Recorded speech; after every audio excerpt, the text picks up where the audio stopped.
All right, guys. I am really nervous about tonight's show. I'm a little bit nervous because the topic is our most overrated and underrated movies. Movies that I consider to be overrated, movies that I consider to be underrated. I'm nervous because if you start to hear some of my movies on the list of overrated, you might stop to think that I'm not necessarily a true film fan. But I truly believe that a real film fan or film buff or movie nerd or whatever you want to call it should not be afraid to voice their opinion as long as they can explain why their opinion is that. For example, behind me, I have a very unpopular movie that came out in 2002. It is called Freddy Got Fingered, and it stars Tom Green. I find the movie absolutely fucking hysterical. You stop to think about it, writer, director, star Tom Green went out to do and accomplish what he wanted to do, which was probably make the most offensive movie that came out at that time. And in the movie, there's not one but two sequences where he's jerking off an animal.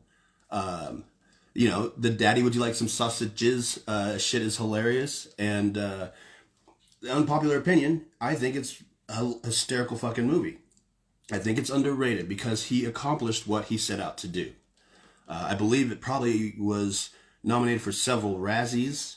Again, I don't think he was going for the Oscars, but on my list of specifically overrated movies, I might hit a nerve with some of our viewers, and that's okay. Everybody is entitled to their own opinion, and just so we know, I'll say this several times tonight, just because it's on the overrated list doesn't mean that I don't like it. It means that I just don't understand the hype behind it.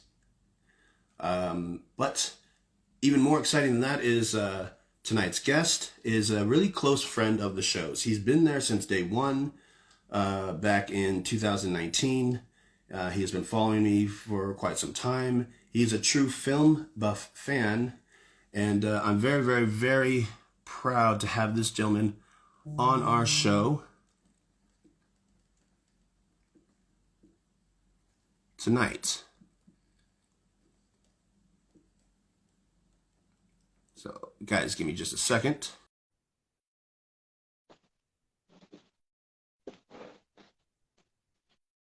To welcome our Filmbuff's really close friend,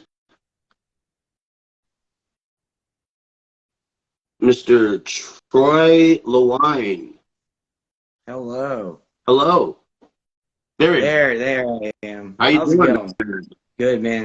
I can't wait to have this conversation. All the way from Colorado, yes? Sir. Fantastic. Troy and I have known each other for quite some time. Close to 15 years, I think, right? Something like that. We opened the Hard Rock together in 2009. Somewhere in that vicinity of close to at least 15 years. A true film fan, very opinionated, not afraid to voice his opinion, and I respect that very much so. And our topic is a very sensitive and very good topic to bring you onto the show about, which is our most overrated and underrated movies of all time. Real quick, just so the audience can get to know a little bit about yourself, Troy, do you have a favorite Christmas movie? 'Tis the season. Do you have a favorite Christmas movie? It's a good question. Is Edward Scissorhands a Christmas movie? Yes, it is. Then That's a banger right there, bro. That's a great Christmas movie. Yeah, I know. Discuss Die Hard and Gremlins, whether those qualify. Yeah. You know? Well, I mean, and rightfully so. They're very good movies, and I think they're very good Christmassy movies. A lot of people would say, of course, yeah, Die Hard is a Christmas movie, but in that sense, if you were to regard it as that, then absolutely Edward Scissorhands would be, and I think that that's a fucking great fucking answer. Yeah. Shout out to my friend Daniel in the building. I thought they were talking to me, damn. All right, well, welcome to the show for the fucking first time, bro. Really, really happy to have you on. What we have here are a list of 10 movies under two different categories. One, overrated, what you consider to be the most overrated, and one, underrated, what you consider to be the most underrated. So what do we consider the definition of overrated? That's a great question. You tell me, where's your head at? I So, think, okay, here. I can do this. I can do this. Just because it like was successful, or even that critics liked it, right? mhm, You know, or even maybe nominated for Best Picture or something, right? mhm. But it's like it's something nobody's like seen. Nobody's ever talking about it. Why not? People like it. Sure, the people that have seen it. A lot of people haven't seen it. Where are they at? Yeah.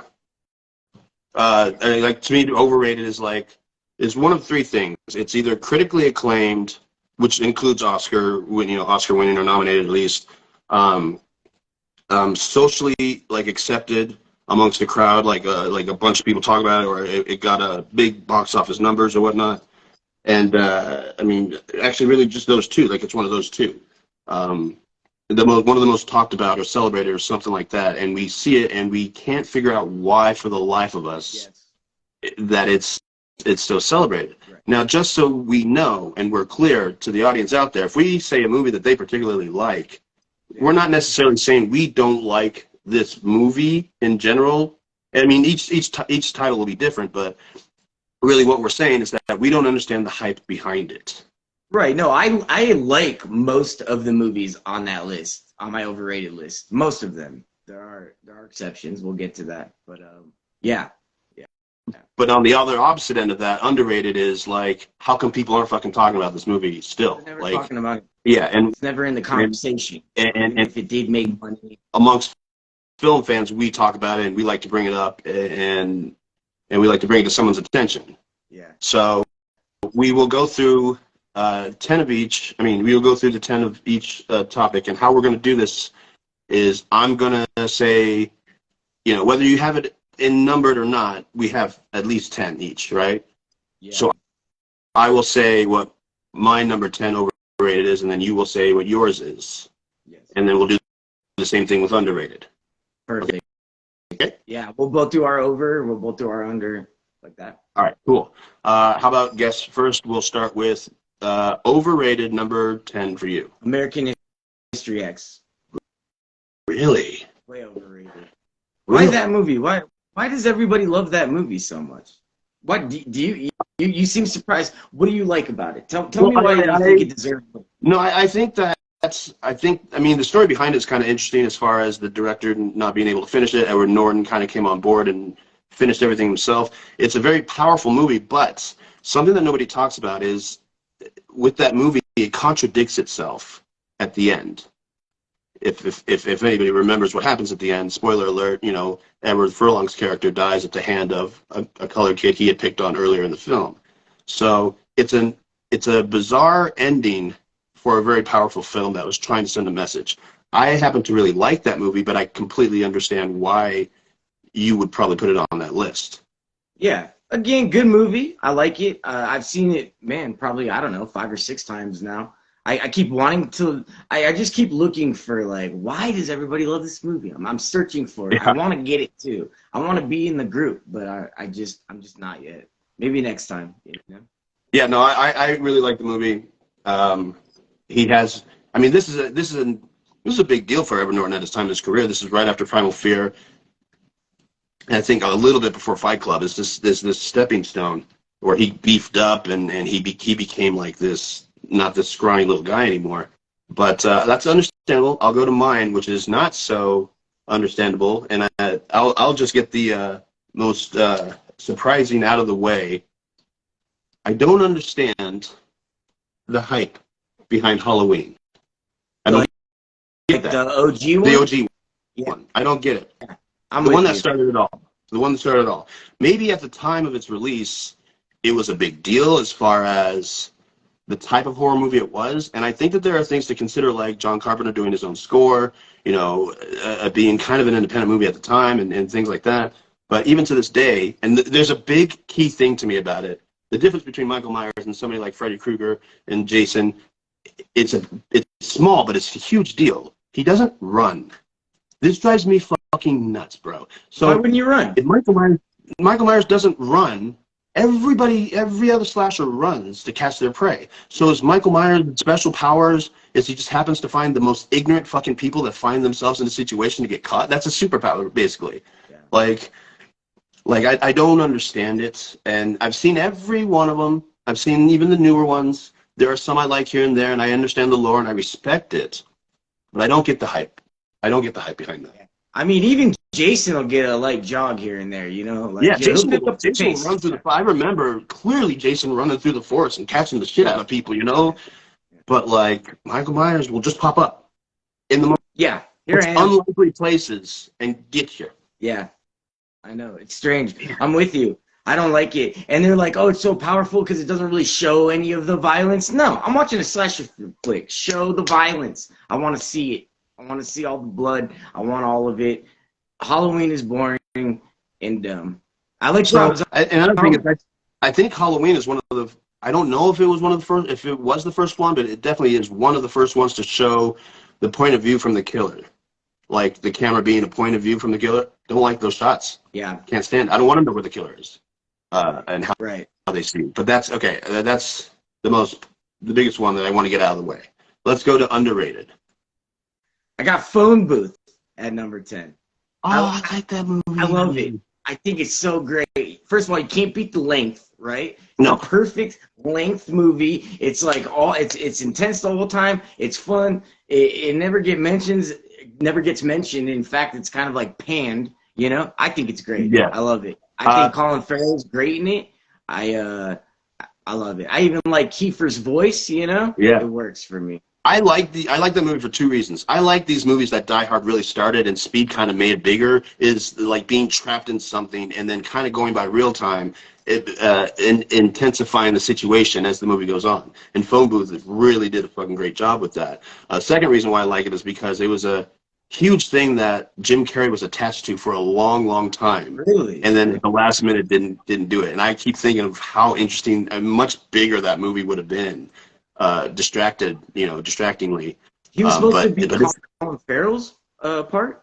Yeah, he was supposed to be Colin Farrell's part. Wow. He had already had that's a Joel Schumacher movie, right? Right. Yeah. And he had already had a relationship with Joel Schumacher.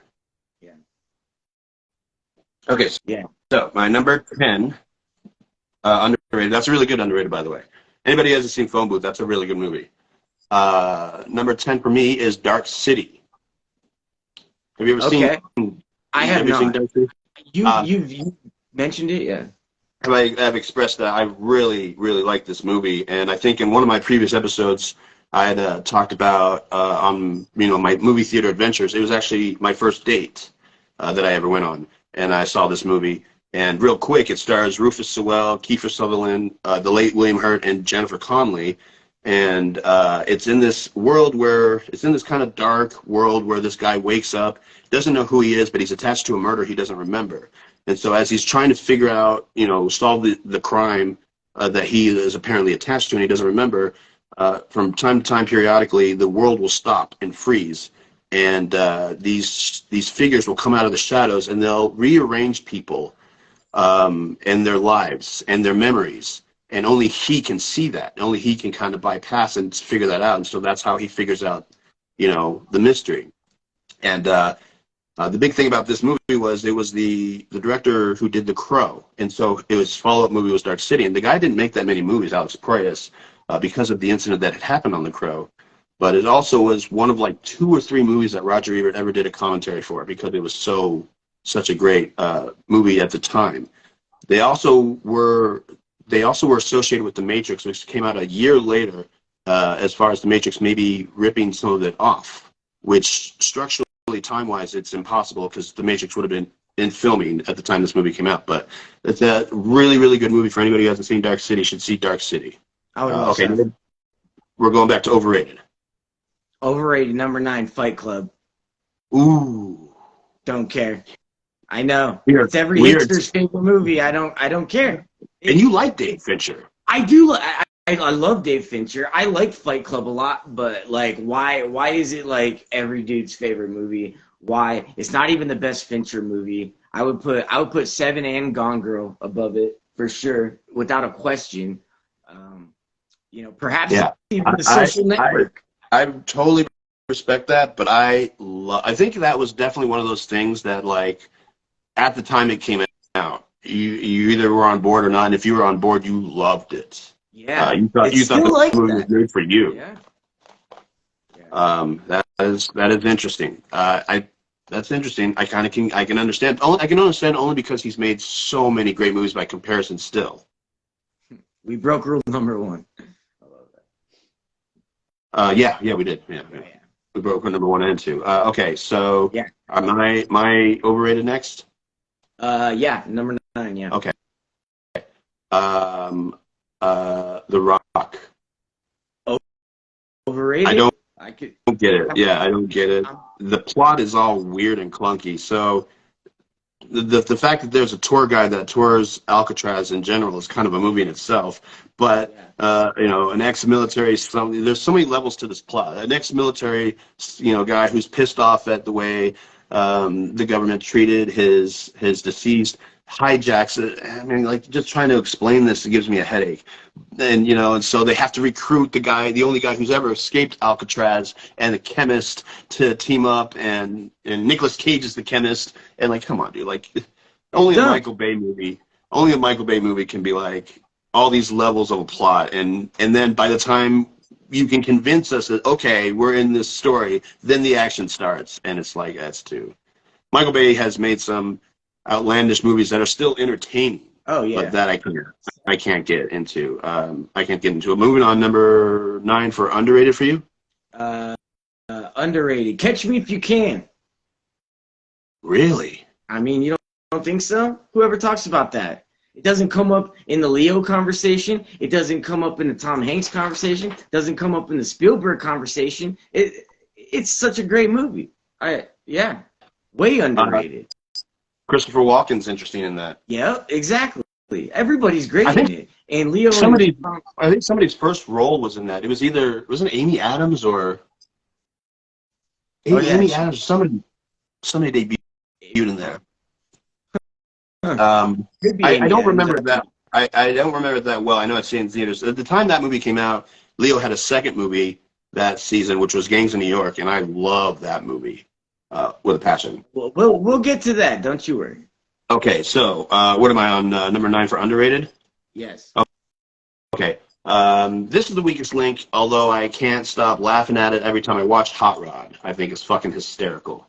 Okay. Yeah. Hot Rod is fucking great. It's got a lot of great people in it. At the time, they weren't huge. Like, Danny McBride fucking is awesome in it. Will Arnett's awesome in it. I think it's who's Barry? The guy who plays Barry on HBO.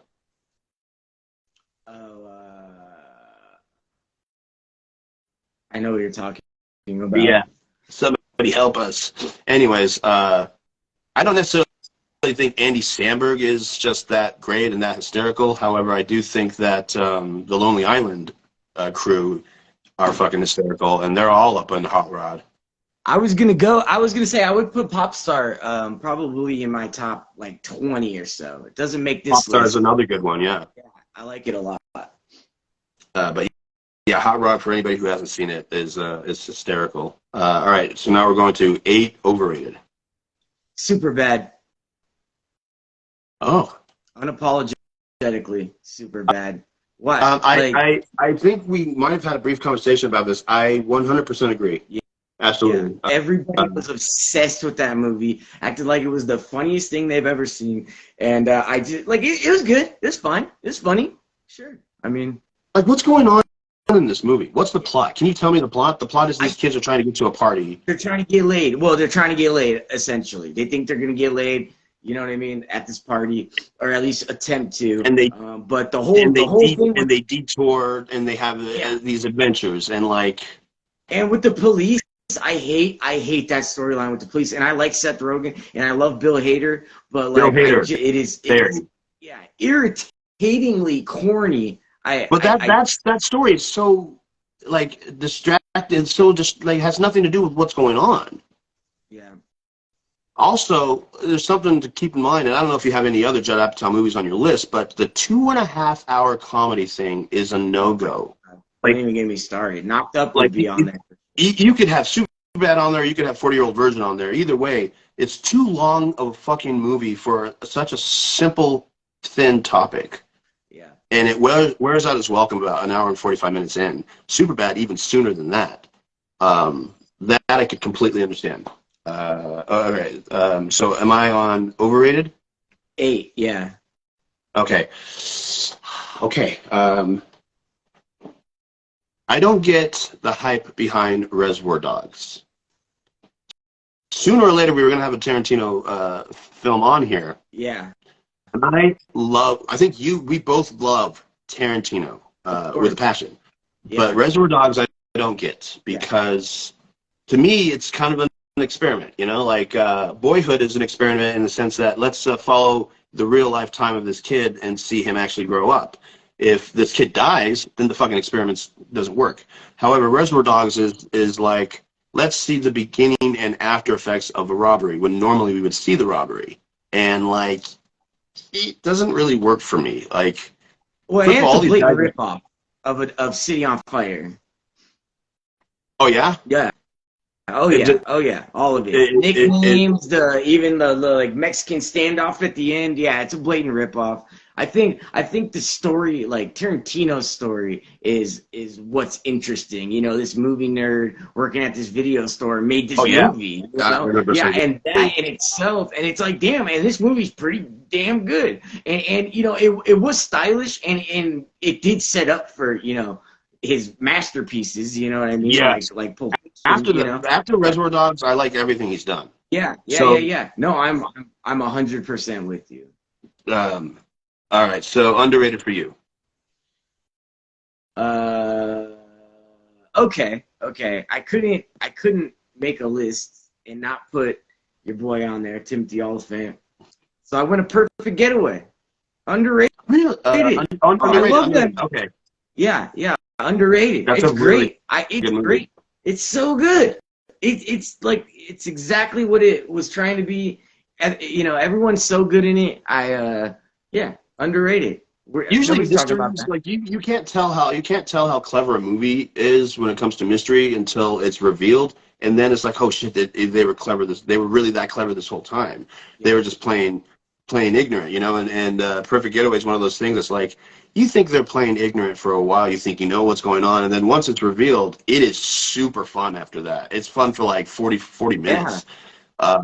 And which is rare. Like, the reveal is usually the exciting part. Yeah. It only gets better after the reveal. Yeah. Yeah. So I absolutely agree. I think that's a really awesome pick there. I had to put a movie with him on there. Thanks, man. Thanks. I'll let him know. So 8 underrated for me, right? Yes, 8 underrated. Okay. Yes. This will go back to your number 2. Panic Room, I think, is painfully underrated. I beg to differ. And we say that David Fincher, I think in both of our how we feel about his filmography, there's like one that we don't really understand or agree with, not necessarily hate, but by comparison we don't get. And I think Panic Room is constantly overlooked. Even when somebody is stating off the filmography of David Fincher, they forget to mention Panic Room. Right. But the cast is great. Forrest Whitaker, Jared Leto in cornrows, Dwight Yoakam covered like with a mask the whole movie. I just think it's pretty intense. I think it was one of Kristen Stewart's first ones, like a second movie or something. I think it might have been her first movie. Anyways, awesome. I don't hate it. I think my main beef with it is that it's Fincher. It just seems so out of place, like in his catalog, like, and compared to some of his other movies, it's like, really, he did that? But so I don't know if you remember. There's a sequence where she's trying to get a hold of her neighbor, like she can see the neighbor through the rain and trying to get his attention. The actor that plays that neighbor, just a random trivia for you, is Andrew Kevin Walker. He's not an actor. He's a screenwriter. He wrote Seven. And he wrote Sleepy Hollow. You don't really get to see him, but I like that trivia. Anyways, next, Overrated. Okay, so Reservoir Dogs was my number 7. You beat it to me by one. So I'm gonna swap it out. Chinatown. Have you ever seen Chinatown? I don't remember it. I don't remember it. I know I've seen it, but it didn't leave an impression on me. Oh my gosh. That's Polanski, I believe. Yeah. is Polanski, and it's considered, a masterpiece. And I can't even get through it. I tried because I remember I saw it once, and I remember being just bored to tears. But I'm like, I gotta rewatch this movie. There's something I'm missing, right? Like why would everyone love this movie? I'm obviously missing something, and I'm not. I wasn't. It's boring. I hate it. Overrated. I don't remember it, so it clearly didn't. I do remember it was long as fuck though.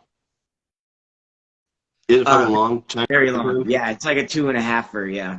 So the only thing I do remember is I wanted to see it and get it out of the way because I really wanted to see The Two Jakes, which is the follow-up that Jack Nicholson actually directed. Right. And I don't remember that fucking movie either. But here, I haven't seen that. I mean, why would I, right? here it's going to get this, and I'm glad it's going to get really interesting now on my overrated list. The title on my overrated list is "Catch Me If You Can." Hey. I shit you not. When you said it, I was like, "Oh my gosh!" Should I take it off? And I was like, "No, it's on the other. Yeah, it's on the other side of it." Tell me about it. So again, I was saying that at the time this came out, it came out in the shadow of Gangs of New York, which I absolutely loved. And so these two Leo movies against each other, which was really just Scorsese and Spielberg against each other. But Catch Me If You Can didn't leave like the best impression on me or a good taste in my mouth because it's so hard to make a movie about an unlikable person or somebody who commits crimes through the whole movie. But he is all of a sudden becomes that's the conundrum. He is likable. You're supposed to not like him, but you do because he's charming. Yeah, I could not get in. I've watched it several times. I just can't get into it. It doesn't feel like a Spielberg movie. And as I was saying earlier, I still give credit for Christopher Walken being really the most interesting character in the movie. Man, I just completely disagree. I love Leo and Tom's chemistry. And I would be willing to watch it again, but I just remember that movie just not being the business. Didn't hit you? Well, that's funny that we did. I know. I think that's really awesome, actually. So my number 7. Okay. Oh, sorry. Go ahead. Underrated. Underrated. Okay, go ahead. Okay. So my number 7, I did a little companion thing, right? So I had Reservoir Dogs at 7 on over. So I wanted to do a Tarantino movie on under, and that would be Death Proof. I love that movie. I think it's great. I would rather watch that than, at least Reservoir Dogs or Jackie Brown. Probably even Once Upon a Time in Hollywood. Way underrated. We both like Grindhouse a lot, like as a whole. Yeah, I really do. I really do. And I feel like it's like, I don't know, people consider it like sort of the bastard child of the, Tarantino catalog, but I think it's great. It's probably the Tarantino movie I watch most often. Really?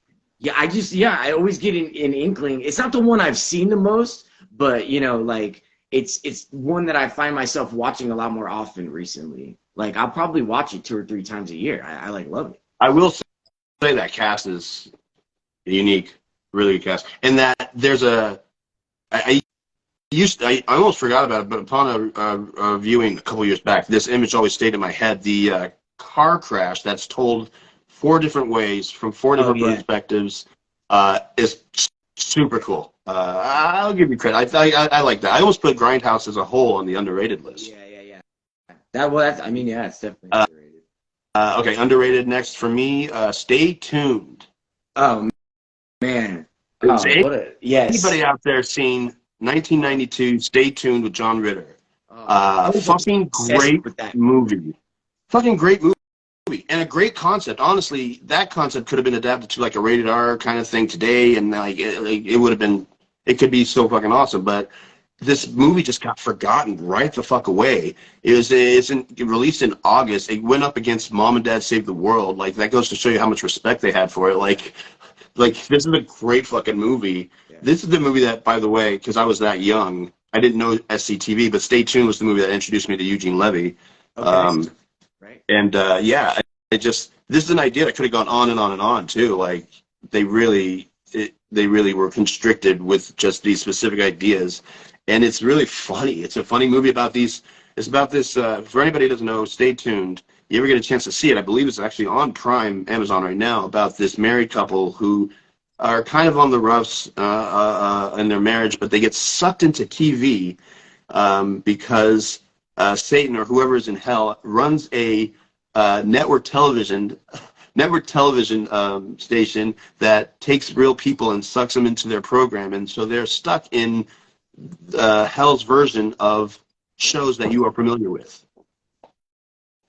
And so stay tuned. It plays off like a dark comedy, and so the children who are watching their parents on Hell TV have to try and save them. Really good fucking movie. You guys should check that out. Overrated next for you. The Notebook. Huh? I can get that. Way overrated. Why that one? I've seen so many better like romance movies, whatever you want to call them, chick flicks, rom-coms, whatever. Why that one? Is that the one that got all the love? Yeah, I get that. Why is that the one that made those two like big? Yeah, everything they've done surrounding that is way better, and they've been way better in it. And you've seen that story a million times, so why that one? That's my like. I did find out that movie had bombed, and it went on as cult status for some reason. Like, yeah, I don't know. People discovered it after the fact and loved it. I don't understand watching it. I don't get that. I completely agree with you. It's fine though. It's good, but why? Like again, why? Why is it like? Yeah, why is it like huge?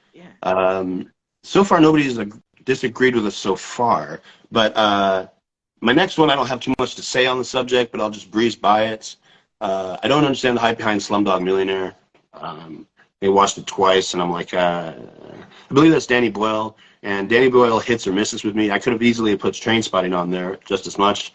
I don't really get that, but Slumdog is one of those things. It's like it was really celebrated, and I kind of was interested in it due to the plot, and I went to go see it because Frida Pinto is fucking beautiful. I mean, that one. But that movie picture, right? Didn't it? I did. Ah, man, I think it did actually. Yeah. I know it was nominated. Yeah. But I know it was nominated. Yeah, and that's what, and it shouldn't have been. Like, it's okay. It's another question. Like, why that movie? Yeah. Like, what? There's just nothing else? Is that what happened? Yeah. Like I said, I don't have too much to say on the topic other than I don't get it. But underrated or overrated for you? I'm with you. Is it overrated? I saw it once, and that was it. Underrated, right? Underrated. What did you do before me? The Notebook. Yeah, I did Death. The Notebook, yeah. Oh yeah, Notebook. Yeah. So okay, this is another one. I have a slash on this row because I wasn't sure if one of these would actually constitute underrated. But Meet the Parents. I was underrated. Underrated, like I know people like it. It's good, but how come it never comes up in the conversation about the best comedies of all time? And to me, it's a top 3 for me. So how come I can look at a list of 50 of the 50 best comedies and it's not on there? How is that possible? What movies are on there? It's always the same ones, like Monty Python, The Holy Grail, Airplane, Spinal Tap. Okay. Yeah, I love Spinal Tap. But Meet the Parents aren't on there. Really? I know. And I love it. I absolutely love it. I'm not necessarily a fan. I do like the sequels. I like the sequels because of Dustin Hoffman and Bette Midler specifically, but I think Robert De Niro came out, there was a time where he just analyzed this. After analyzed this, he just kept making fun of himself in these comedies. But it really is the pairing between the two that I think that's really interesting. I think that's really interesting. If you're correct and if you're correct and it's not on really any comedy lists, then that's super interesting. Yeah, you could probably get to a list of 100 and not see it. I'm serious. I've looked. I've never seen Meet the Parents on a list of best comedies, whether it was top 10, top 50, top 100. It's just not there. It's just never brought up. You could argue that in the last 20 years, it's been one of the financially most successful comedies. Yeah. Oh, yeah. Sure. Okay. Okay, we're going back on to Overrated. Overrated. No, you're on underrated. You're number 6. I'm on underrated. Okay. I think you and I have talked about this, and you have opinions about The Frighteners. It constantly comes up. I think it is really underrated. I think it is. I used to refer to it as a rated R Ghostbusters. The Frighteners is Peter Jackson's first CGI movie, way before he did Lord of the Rings. Stars Michael J. Fox, Jeffrey Combs, and Troy Evans, and it's a banger. I really like it. This guy, he can see ghosts, and he kind of uses it as a way to manipulate and scam people into making money and haunting their houses on purpose. And then he kind of starts seeing visions that are attached to a mystery he needs to solve. I think it's really fucking good. I think it's a really good dark comedy, and the dark comedies are going to kind of keep popping up along this list here. Yeah. Yeah, I found a lot of that too. So some of this I rearranged just so it wasn't so like like the same stuff over and over again, you know. Yeah. Like Superbad, for instance, I could have easily done Pineapple Express too. You know, I feel the same exact way. Oh, I didn't know you felt that way about. I feel that way about Pineapple Express too. Yeah. So yeah. in the 2000, I almost put that on my list. That's so funny. Yeah, in 2008, there were 3 comedies. When I first did this, I did like just wrote every movie I even thought of was remotely whatever, and then I kind of put it down. But Pineapple Express was literally the first movie on my list, on my over list. But I think Superbad's more overrated. But yeah, I think it's more overrated. And Pineapple Express has its moments. Yeah. But there hits a time where it's like, okay, what's going on in the story? Like we lose track of the story. Like they themselves have smoked weed and are writing it. Yeah. But Danny McBride, of course. Danny McBride comes in and saves the fucking thing. He's great. I do love him. Real quick on The Frighteners, I know you love it. You had me watch it. I couldn't get into it. I don't know. But I do like what is it, Brain Dead or it's like the alternate title. Dead Alive. Dead Alive. Yeah, Dead Alive. Dead Alive. So I can do Peter Jackson as a horror director, but there's something about The Frighteners. I don't know. There's something about it to the world too, because it really bombed. Number 5 most overrated movie. Leon the Professional. Which one? Leon the Professional. Wow, I love that movie. What about Gary Oldman in that movie? Over the top. He's over the top. He's great. He's fun to watch, but he doesn't fit in the movie to me. It's strange. It's almost like a cartoon level of bad guy in this very serious world. You know what I mean? But he is great. I mean, the performance itself, if you isolate it from the film, tons of fun. But yeah, within the film, I think it's weird. I think it's slow. I think it's creepy. I don't like the sort of pedophilia undertones in it at all. I don't know. I'm not into it. And depending on which version you're watching, it's really played down, or it's really like a huge part of the story. Played up, yeah. Yeah, I actually happen to really like that movie. Way overrated. I've watched it twice now. It was another one where I wanted to like it, but I just couldn't get into it. All the same. My next one, as we go on, I'm going to start hitting some nerves here. Some people, I think. My number 5, we're on 5, overrated. From Dusk Till Dawn. I don't get it. 100% with you, bud. 100%. So this again is an experiment. So they're thinking, well, what would happen if we took 2 genres and then mixed them together? Well, the outcome is it's very uneven and it's a mess. Separately, these ideas would have worked just fine. There's nothing wrong as far as their execution, but it doesn't mesh well when you're invested in this family that's getting kidnapped, and then all of a sudden they themselves are almost thrown into a completely different movie, but it's the same movie. Right. And it's like, and there's so many things to like about both versions of this. When they get to the brothel, Selma Hayek's awesome in it. Danny Trejo's awesome in it. Fred, the fuck? You know what I'm talking about. Blaxploitation actor. He's great in it. Fred Williamson's awesome in it. But they would have worked separately together. It's just a mess. And George Clooney's great in that movie, by the way. Yeah, I really liked the beginning of it. When I first saw that movie, I truly had no idea what it was about. I heard Tarantino was behind it, and I remember I rented it. I watched it at my grandma's, and I was into the beginning, the like little kidnapping and the bad guys. And then all of a sudden, Selma Hayek turns into a vampire, and I'm like, wait a minute, what is happening here? It's rather late too. It's definitely like after the half-hour mark. Right. Right, and then I was just like, oh man, that's what they were going for. Yeah, no, I'm with you there. Oh man. All right. You did Overrated, right? So am I underrated? Wait, no, you're next. Well, you just did your over, so it's Gotcha. my under. Gotcha. Is Rules of Attraction underrated? Yes. And I almost put that on my list. I did a university segment on this movie. This movie, I have never shifted opinions on more than my life. This is also the movie I've seen one of the most in theaters. I've seen it like 13 times in theaters. 13 times yeah, in theaters? Yeah. I was dating the manager, so I didn't pay for any of it, really. By the way, it was only in theaters for like a week, like 2 weeks. So I saw it 13 times that 2 weeks. Yeah. Really interesting movie. I didn't know that you even liked that movie. Have we watched that? I love that. Yeah. That's for right now, where I sit, I do like that movie a lot. Yeah. Yeah. Sometimes I watch it and I feel super dirty, like because there's not really a likable person in that movie. No, not one, not even the dog. Yeah, Clifton Collins Jr. is awesome in that movie. Yeah. When I met him, and all I could talk about with him was that fucking drug dealer scene. Oh, it's in that movie, yeah. Like asshole, right here, asshole.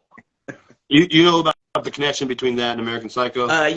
Yeah. He apparently he's his brother, right? He's Patrick Bateman's brother. Yeah, I have. It's based on a book written by the same person who wrote American Psycho.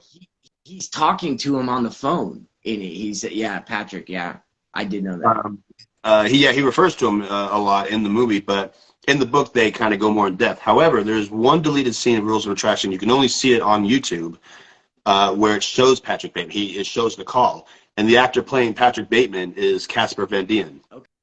Okay. Yeah, it's kind of interesting. Okay, so where are we at? Am I overrated or you're overrated? My overrated. Number right? 5, underrated. Underrated. I go.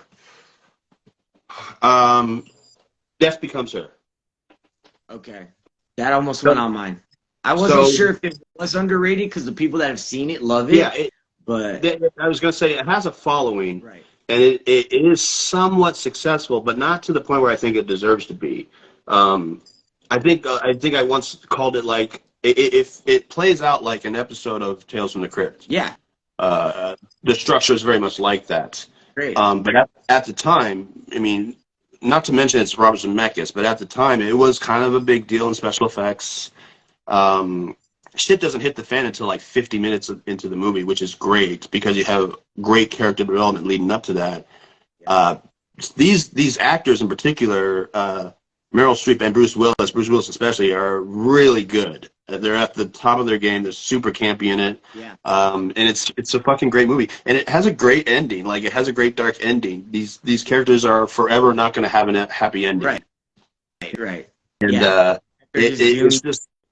I like it when movies they don't follow the normal writing structure, and yet they're still entertaining. And I have a couple of movies on my list, but that's one of them, Death Becomes Her. Yeah, that, like I said, that almost went on mine, but I was kind of unclear. All right, so number 4, I don't know if this is allowed, but as I was putting this list together, I noticed sort of like the same guy coming up over and over again. So for number 4, I just have Scorsese, and that would include Gangs in New York, first one I put Shutter Island, Taxi Driver, Raging Bull, Wolf of Wall Street. I don't. These put several titles down? Sorry? You put several titles down? Yeah, well, so when I was doing overrated list, I'm like, oh, Gangs in New York. Oh yeah, Shutter Island, Taxi Driver, Raging Bull, and I'm like, all right, I'm just gonna make a Scorsese thing, and we can briefly touch on all of them. But yeah, you know, Wolf of Wall Street is probably my favorite of that lot. And it's good, it's fine, but is it a masterpiece? No. So no. Question: is there any of his that you do like? Oh my God! Do you not like him? Of course, The Departed is one of my favorite movies. Casino is one of my favorite movies. Goodfellas is fantastic. I like Scorsese. I even like The King of Comedy. Yeah. Hugo is great. Hugo's really good. Yeah. But it's just these ones that they go on and on about it, I'm just like, man, especially Shutter Island. I'm like, how is This this movie this popular? This Rip Torn show his bare ass on TV. Yo, Rip Torn. So yeah, Scorsese, a whole lot of Scorsese in that one. I'll accept it. But Gangs in New York. Let's talk Gangs in New York for a minute. What is it that you love about it? Daniel Day-Lewis. Yeah, but it's not enough. It's like 3 hours. He's like, I seriously had to force myself to sit through that. I saw that movie in theaters twice. Yeah. I liked it so much. He is a force of nature in that movie. I would argue that he is just as good as when he plays Daniel Plainview, if not better. He definitely saves the movie, although there's a lot of great... The only weak link in that movie is Cameron Diaz. Everybody in the movie is great. I learned I like movies that I learned history on. Like, I didn't know about any of that stuff, and I kind of learned a little bit on it. I think it's really good. It's long, but all his movies are really long. Yeah, and I'm okay with long. I'm totally fine with long. Some of the ones that you named, on there that I agree with are Shutter Island. Yeah. I think is really overrated. I don't think Taxi Driver good.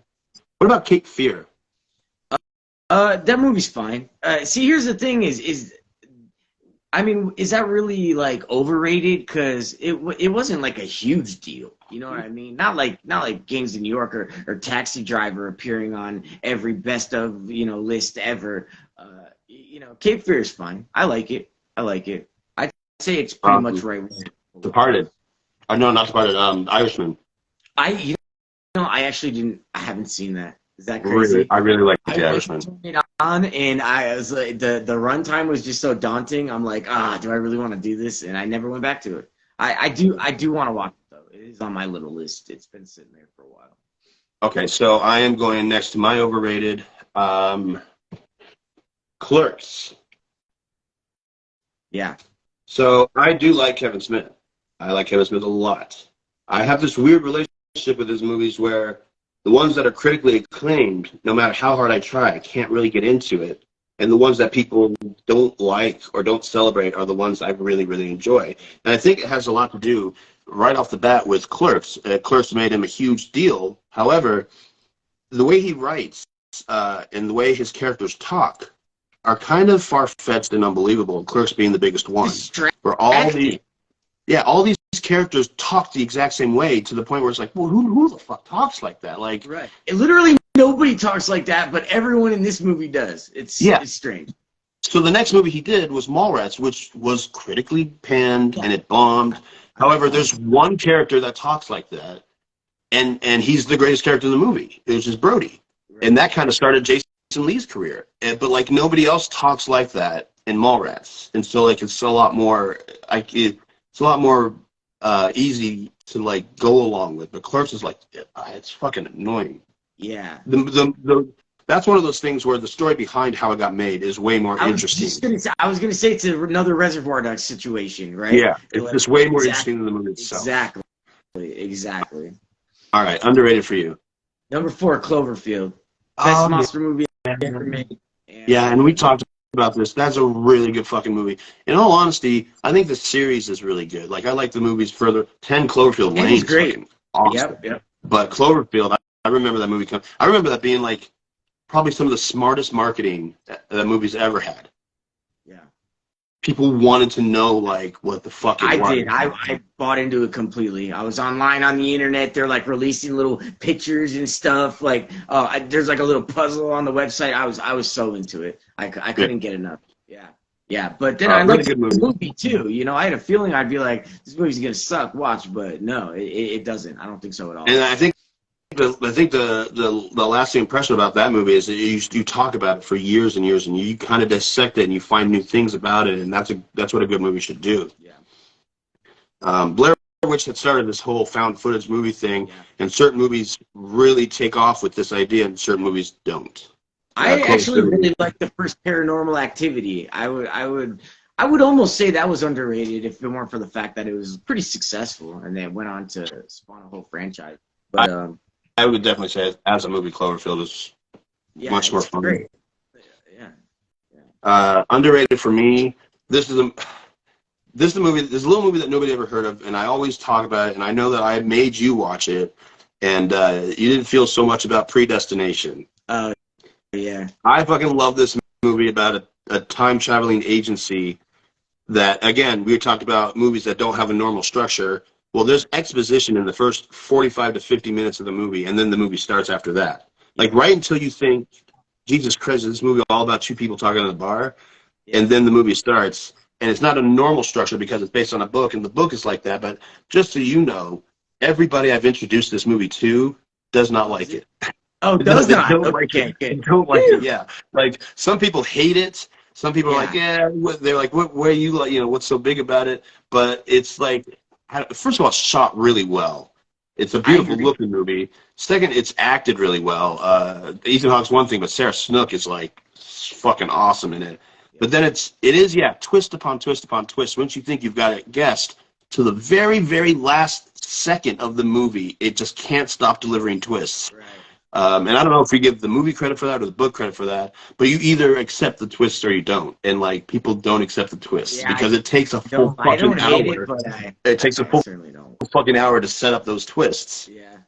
But yeah, Predestination. I had to put it on there somewhere. Go ahead. Next, overrated for you. Top 3 here. Is this where we're getting? Yeah, I think we are. Top 3. This one has a little companion as well, but number 3, The Shining. Incredibly. I actually almost put that on mine too. I was like, I feel like I have to put a Kubrick one on there, but I didn't even bother. Like, I get that completely. Yeah. I get that completely. I mean, Jack Nicholson's great. I mean, it's shot beautifully. You know what I mean? It's Kubrick, right? Like, you're gonna get all that stuff in it. But man, is it slow? Like, you really? I stopped caring by the end. I'm like, good, kill them all. I don't give a shit. I want the movie to end. Yeah. I made the mistake of seeing the movie way too young. Yeah. So when you say boring, that really strikes a chord to me. I remember the first time I watched that being like, is this just supposed to be scary? Like, what is this boring as fuck? I couldn't imagine seeing it as a kid. I actually didn't see it till I was older. But yeah, man. I just, and it's like the highest rated horror movie of all time. If you go on IMDb, it's like top 5. There. Yeah. Yeah, not top 5, but horror movies. Yeah, it's the number 1 rated horror movie. But it's in the top 20 or 30 or something best movies of all time. And I'm sorry, no way. Yeah, no way. Yeah, I can see that. I did see the Dr. Sleep. I found that to be very interesting. I might have seen Shining later on and had accepted its pacing and understood where they were trying to do with it. But again, maybe I should have seen it later on in life or something. I can't help but revert back to when I very first saw it and was bored out of my mind. Yeah. With the movie. It's still like that. My number 3 overrated of all time, and this might be sensitive because of the time of its sequel, but Avatar, I think, is, what the fuck are we celebrating? Why is this movie number 1, of all time? First of all, let me explain. I like James Cameron. I love James Cameron. He's made several great movies. He's like the sequel king. Terminator 2 and Aliens alone are a fucking phenomenal movie. He knows how to tell a story as well as, introduce special effects. But Avatar is a recycled story. It is Pocahontas or Dances with Wolves or whatever you want to fucking look at. It's Ferngully. That's exactly what it is. And then the special effects. When the special effects start getting really, really good, your eyes adjust to this cartoon, and you don't accept them as real people. You accept it as a cartoon. The special effects are so fucking good that you're watching a cartoon. And yeah, it's entertaining, and yeah, it's loud, and yeah, it's fucking long. But the story is so familiar, it's just a snooze fest to me. And there are moments of it that I do like, but I don't think whatever $1 billion. You have to consider the IMAX 3D sales in that. Was a big that had started like 3D tickets nowadays, like $25, $30 or something. Yeah, and I'm gonna see part 2. I'm gonna see it, but I heard part 2 is really good. But these are probably the people who are saying that part 1 was really fucking good. Yeah. Number 1, number 2. I already know that part 2 is 3 hours and 15 minutes long. So thank God somebody warned me about that shit. Yeah. And number 3, I already know that there's really there's no humans this time. Like, I think they pop in here and there, but it's mostly that world. Oh, really? Yeah. Pandora? Yeah, and so like I'm like, okay, now that I've adjusted and I'm familiar and I can go into it, and I got to go do this shit again, you know, with Avatar. But I remember part 1. Even my dad used to. I got a funny story. My dad was like, my whole life, Doctor Zhivago was his favorite movie. You want to know what your parents' favorite movies are? And so I've never seen that. Is that good? I've never seen it either, but I knew it was his favorite movie. Yeah. And I remember it got released on DVD, and I told my dad, I was like, hey, Dad, you know, your favorite movie got released on DVD. And he turned to me and he's like, Avatar? And I was like, what, dude? I was like, what the fuck is going on in this world? Like what I don't know. It's like people watched it and like there's some kind of hidden messages. There's like, is this the best movie you've ever seen? And like everybody's like, yeah, it is. And so like I don't know. I only say that because I know a good James Cameron movie when I see one, and that is not the best James Cameron movie he's ever made. Oh, not even close. No way. Yeah. No way. That's Terminator 2, hands down. All right, number 3, companion piece. I had The Shining and Overrated, Underrated, Eyes Wide Shut. Everyone always they're like, it's his worst one. It's blah blah blah blah. I love that movie. I think it's fantastic. I think. I actually know a lot of people who would agree with you. Yeah. Once again, beautifully shot, wonderfully. I mean, meticulously shot. Like I don't know, meticulously acted. And it's just a good movie, and it makes you feel like it gives you the heebie-jeebies. And I like any time a movie can actually like make me feel, you know what I mean, a certain way, even whether it's happy or sad or you know, heebie-jeebies. And that movie gives you the heebie-jeebies. I'm about it. The first time I saw that movie, I didn't like it at all. I wasn't prepared for it. Like I didn't know what I was walking into. Second time, and I just watched it recently, like 5 months ago. I didn't like it or not like it, but I was very intrigued with what I saw. Like I was trying to kind of understand it, and to me, that's kind of, I guess, what a good movie is. It's not one of his worst movies. I'll say that. It's intriguing. I do remember not liking it when I first saw it, though. Yeah, I actually do too, but I was young. That would be Stanley Kubrick's last movie. He passed away in March before that same year. He like barely finished it and then died. Yeah, barely finished it and to died. See it, right? Like. Yeah, and it was a big deal for Tom Cruise and Nicole Kidman, who were married at the time also, and during that kind of filming. Yeah, there's that trivia where it's like they were told, like, oh, you're shooting with Kubrick, you better go rent an apartment in London. Yeah. Like, you're going to be there. Yeah. Yeah. Again, is it one of those movies that's better story, like how it got made? No, that's not particularly fascinating. I think it's just a master at work, honestly. It's like, look, I could see how you could think it was boring. Not you, anyone, you know, or like, I mean, it is slow. There is a pacing thing, but the more I watch it, I'm telling you, each subsequent viewing, I fall more in love with this movie. I keep stopping to watch Freddy Got Fingered. Sorry. I know. You're lucky you get to actually watch it. I know, I'm watching it. All right, so now we're going to get down to the nit and gritty. Number 3, most underrated movie of all time. For me, The Cable Guy. Okay. The Cable Guy, you know, to some people it's like, you know, a simple little comedy. To other people it's like, well, it's the movie that Jim Carrey derailed his career. To a lot of other people, it's the first movie that an actor made $20 million off of. Yeah. But to me, this movie has a huge message that predicted a lot of things and became part of like history in a way. So yeah, it is all those things that I mentioned. However, it's a dark comedy that Jim Carrey kind of fell in love with and kind of decided to do something different, had the balls to do something different. You got to give credit for Jim Carrey always trying to do something different. Yeah. It was a big deal for him, and everybody went into this movie thinking, oh, it's a Jim Carrey movie, you know, yada yada yada. He's gonna talk out of his ass, but no, this is about a very very. He's gonna talk out of his asshole. I can't wait to see this. And like, it was about somebody who was very troubled and was his mindset was trapped in television history and the behaviors of that, which prevented him from being socially acceptable. And so the second he thinks he has a friend, he can't let this guy go. And so he immerses himself into his life. But it is the movie that kind of Jack Black starred in and kind of came out of Tenacious D and was in. It's the movie that introduced Judd Apatow and Leslie Mann, who ended up becoming married. It was her first movie, and he produced it. Ben Stiller wrote and directed it. It also introduced Owen Wilson to Ben Stiller in that movie. Like it was a big deal, but it predicted the whole like media being a huge factor in our world. Oh yeah. I was just watching the OJ Made in America, and it's insane actually. I mean, that man got away with murder because of the media and yeah. So I think The Cable Guy, to this day, it's actually one of my favorites of all time. I love this movie.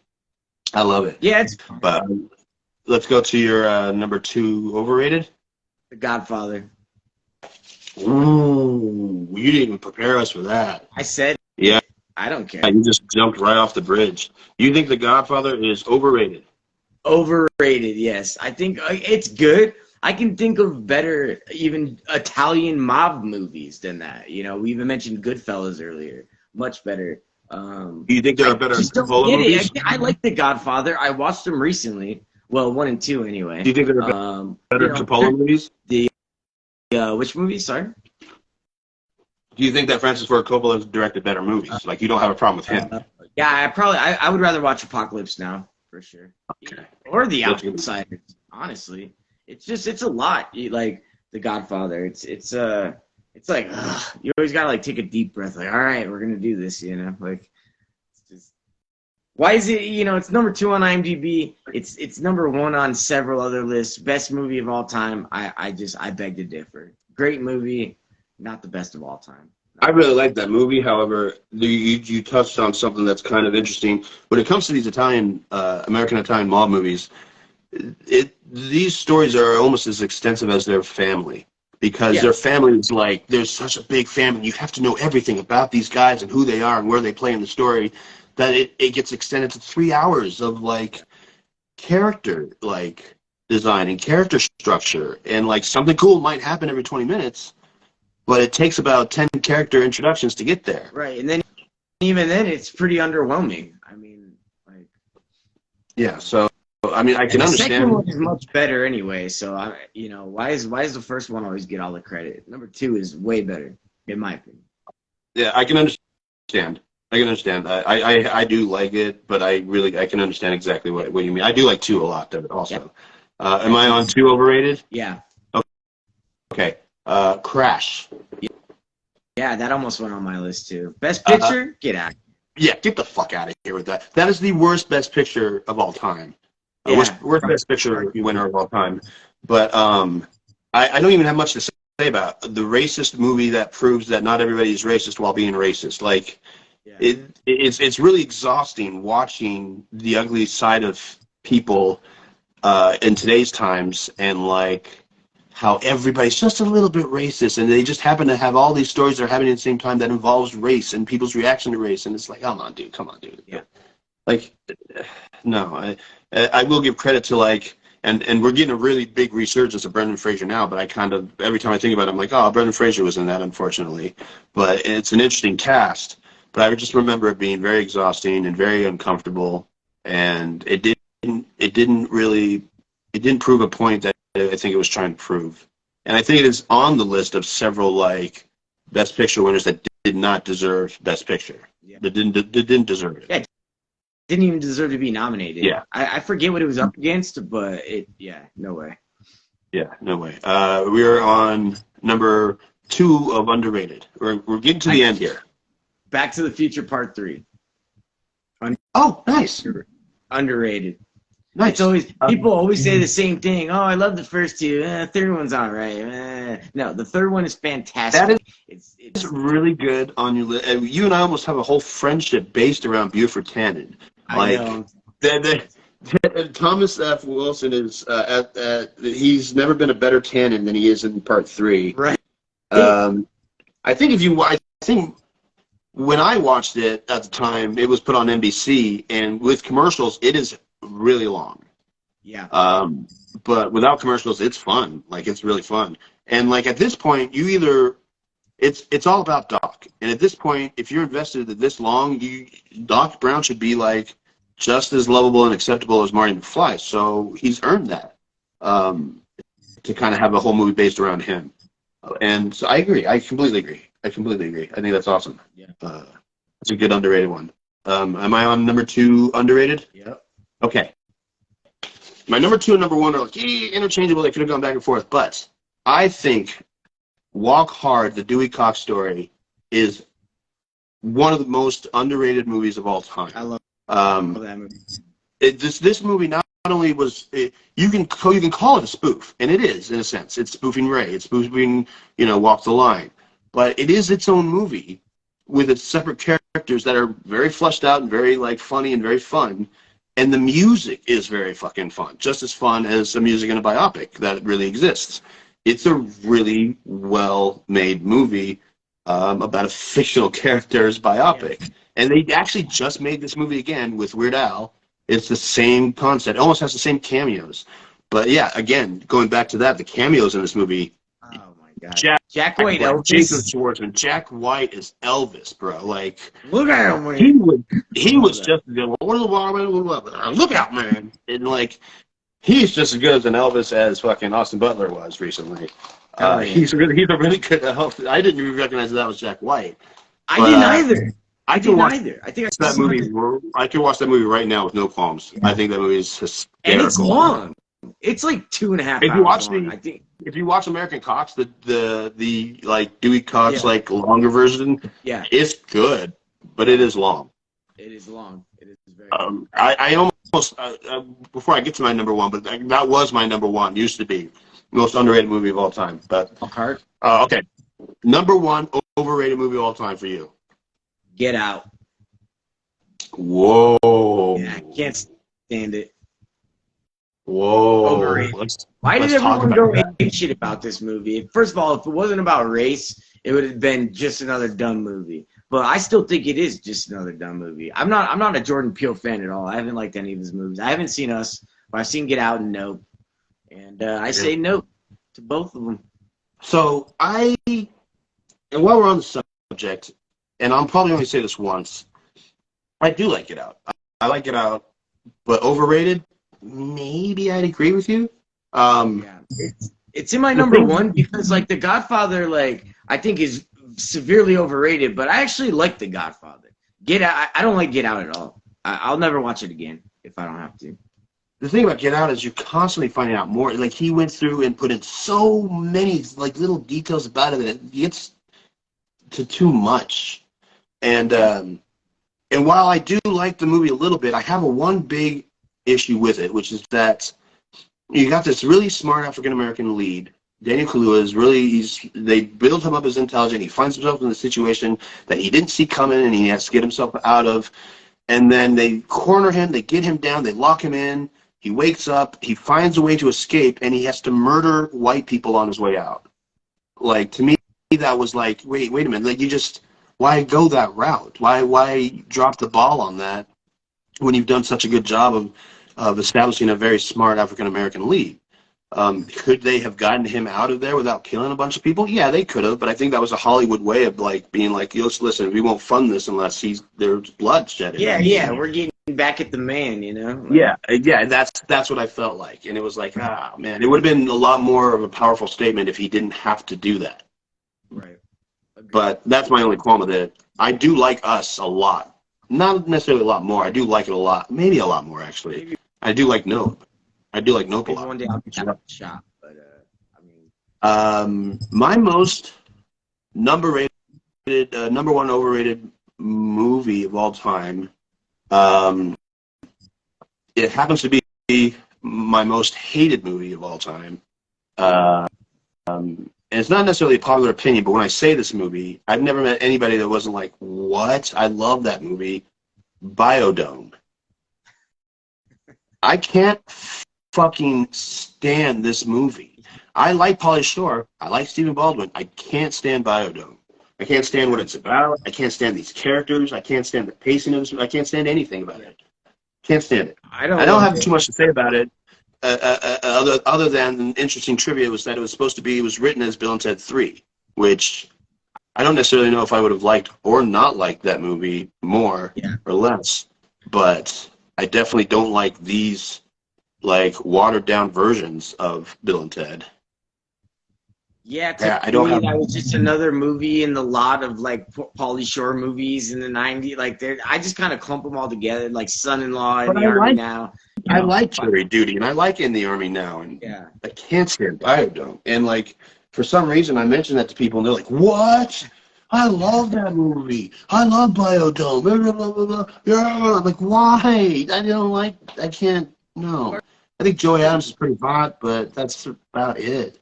Like, I can't stand that movie. Can't stand that movie. It makes me want to throw up. Jesus, are you okay? I don't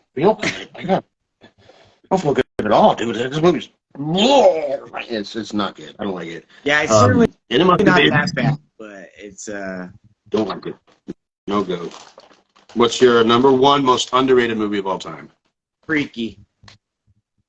Oh, I love that movie. I love Freaky. Another one I like saw it and I like tried to talk to people. Try to talk to people about it, and no, they're like, "Huh? What? What movie? What?" I'm like, "Freaky! It's got Vince Vaughn in it. It's Freaky." Nobody knows what I'm talking about. I really like that director a lot. I like all his movies. And he did have Death Day. Yeah.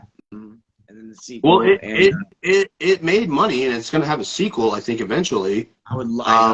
I kind of hope not, honestly. I don't necessarily know that I had agreed with the ending. Yeah, that was right. I didn't like the extension of the ending because to me it had an ending, and then it kind of kept going, and all of a sudden she kills him, and it's like, all right, now you lost me. Now I don't believe it. Yeah, I'm okay. I can excuse it because the rest of the movie's so fun. Yeah. Dude, the Alan Ruck in the teacher is hysterical. I actually love Freaky. I think that movie was, and I knew I would like it, but I surprisingly loved it. Vince Vaughn is really good in that movie. Yeah. A sequence where he has to kiss the boy. Yeah. Oh my god. Yeah. Oh, man. What's that part where Vince Vaughn wakes up?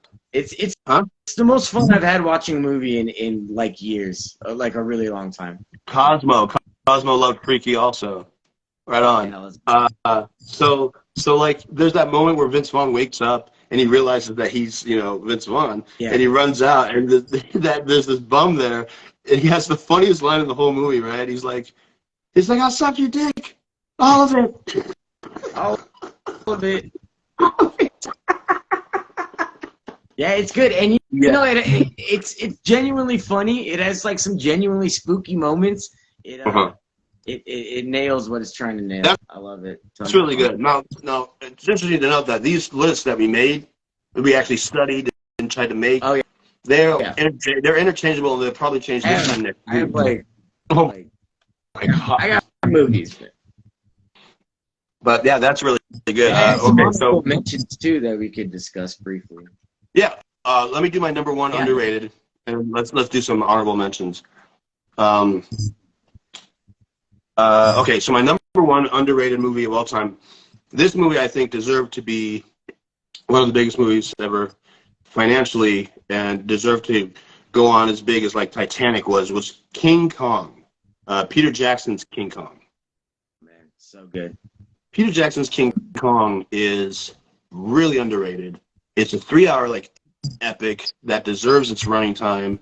It's fucking gold. It's got great performances. Great special effects. They took King Kong, they honored the old school movie and turned it into like Indiana Jones. It's fucking gorgeous. It is. Like something that's like simple as them being on the boat for like 20 minutes and the sky is fucking beautiful, bro. The last sequence, the trample through the city is fucking intense. It's incredible. That was going to be on my list. I knew you were going to do it, so I omitted it. But yeah, that's absolutely on my list. That's absolutely top 3. Criminally underrated, fantastic film. I saw it a couple times in theaters, and it's such a great movie.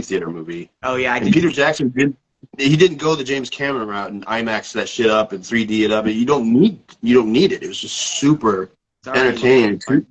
Kudos to him for probably making the most honorable like homage to a movie ever. Yeah, King Kong is tough. They remade it in the 70s, and I guess that version is okay. But the original 1933 version is considered, a masterpiece anywhere you go. Revolutionary. Yeah, revolutionary, and to remake a film like that is brazen, but to do it well, it paid off. I love that movie. I watched the extended version of that movie when I watch it. Yeah. 3.5 hours. Yeah. Just pop it in. All right, guys. So that is Troy's and my top 10 overrated and underrated movies of all time. You, of course, can check this out and like give a statement or send us a message or whatever if you agree or don't agree. But let's do some honorable mentions real fast before we wrap this up. I definitely have more underrated than I have overrated. Yeah, my overrated list is double my underrated. Really? Yeah. Give us 2 or 3 here. Okay, I got Bridesmaids on there. Overrated, nice. The Hangover. I know a lot of comedies, right? A lot of movies. People I love The Hangover. I mean, The Hangover's fine, but why? Like, is it that good? I don't think it is. Maybe it's because we're from Vegas. Yeah, I mean, it hits home. Yeah. One more. Let's see. Rosemary's Baby. Another Polanski one that's boring as hell. I have Uncut Gems on here too, but I didn't want to upset you. What? Yeah. The Hangover upsets me more. I love The Hangover. Yeah. Right. But I lose that argument thanks to the sequels. Yeah. I'll do one underrated. I think one underrated movie is Stir of Echoes. I don't get scared by movies. Gosh, look at it, dude. My number 5 was Rules of Attraction / Stir of Echoes, because I wasn't sure if you would consider Rules of Attraction underrated, so that's why I put like a yeah. I love Stir of Echoes. Oh, you like another one. We never talked about. Oh, I love it. Underrated. Yeah, it's my number 5 underrated. There might be like 2 or 3 movies that genuinely scare me, and Stir of Echoes is one of them. It's good. That movie really leaves like good. an unsettling impression on me. That movie to this day, like it freaks me out thinking about it. Came out around the same time as Sixth Sense, by the way. Yeah. But all right, so I guess that is our show for tonight. Welcome to the show, Troy, finally, and I'm sure we'll have you on again. This has been super fucking fun. Next week will be my last episode for the year, so I will be doing the year-end review, and I don't know what you got going on this time next week, but I'm having just guests come on for a couple of minutes. It'll be like my Dick Clark thing. Like I'll do I'll have a couple of guests that come on for a little bit and whatnot. But guys, join us for next week, and thank you very much, fucking Troy, for being on here, bro. That was really fucking fun. I'll talk to you in a second, I'm sure. Yeah. All right, guys. Thanks for watching Filmbuff Live again. Have a good